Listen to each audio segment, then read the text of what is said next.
I'm Jojo, the ice cream clown, with the bestest ice cream in town.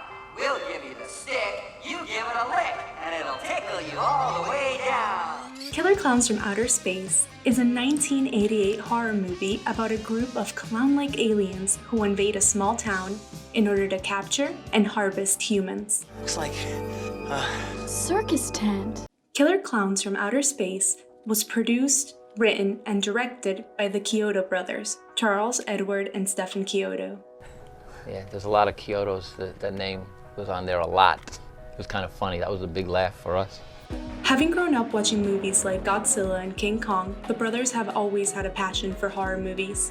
Oh yeah, and living in the Bronx, in close proximity to Manhattan, when we saw King Kong, he was like walking around in our neighborhood. And in fact, we went to the Empire State Building to see the spot where he, the crack in the cement that he made when he landed. So Mom and Dad were always supportive. You know, Dad took us to the monster movies and the matinees and stuff. In 1982, the brothers founded their own special effects studio, specializing in clay modeling, creature creation, stop motion, and animatronics. They've stated that the goal of their company is to bring fantastic characters to life.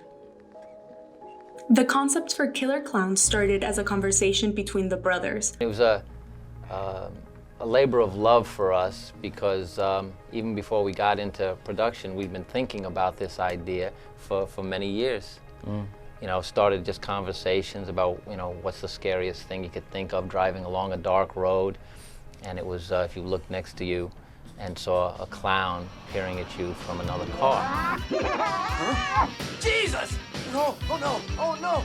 When writing the script, they based a lot of the characters in people they knew from their childhood. This made the movie feel more personal.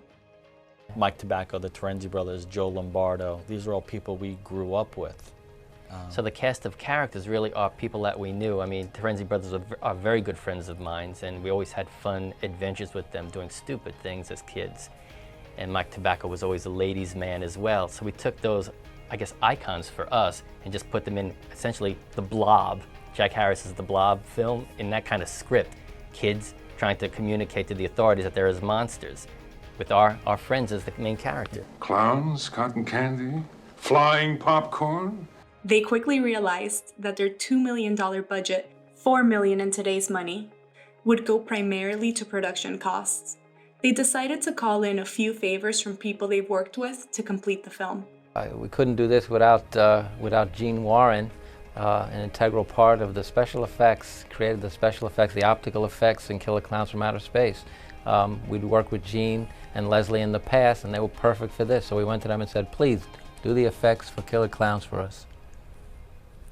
They were also right out back. Yeah, we were down next the door alley. neighbors. We were next door neighbors. Despite being considered a B movie, Killer Klowns from Outer Space is technically quite impressive. As the clowns are twirling, Gene Warren in Fantasy II comped a tornado on top of the clown. But we wanted some reactive light sparkling all over the walls as he was spinning.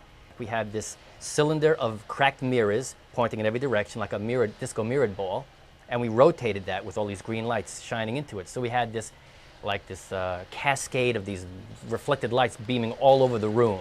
And that was the reactive light that was then used as a background plate for this tornado effect that Gene comped on top.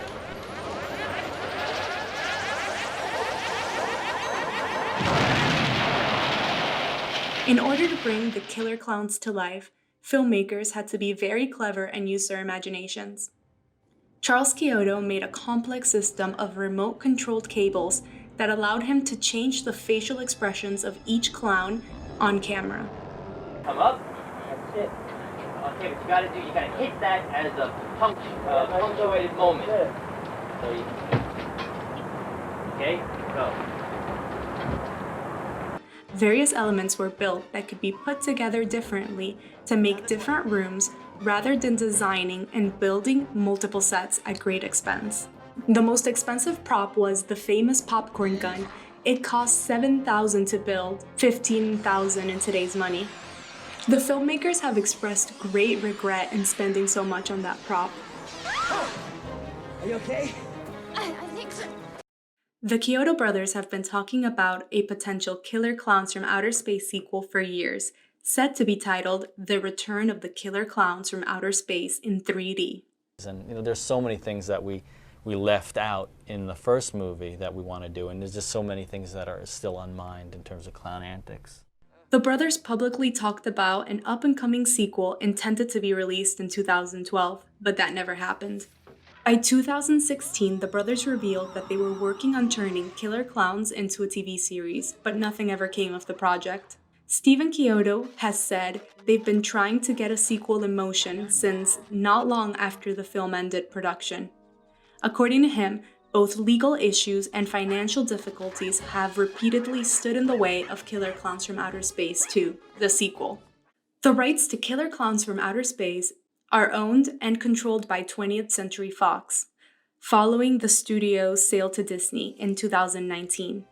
The decision was made to abandon development for the project. In 2018, Universal Studios hosted a Killer Klowns Scare Zone where guests would walk by and take photos with the clowns.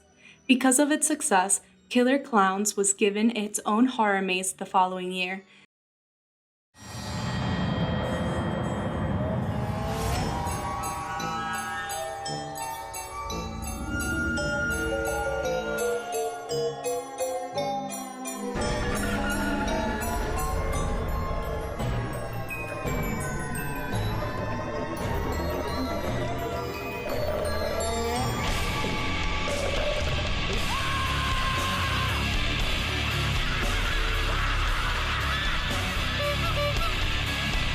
The maze transported guests into the sleepy town of Crescent Cove, taken over by a pack of murdering clown-like creatures.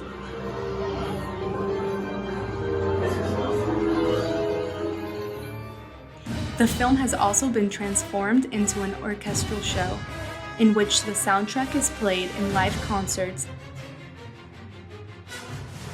Killer Klowns from Outer Space is a love letter to the monster movies that first defined horror as a genre. While the sequel has been stuck in developmental hell for years, it is clear that the film has made a lasting impact in its viewers and is the gold star standard for a cult horror movie. Do you think it's over? Yeah, sure.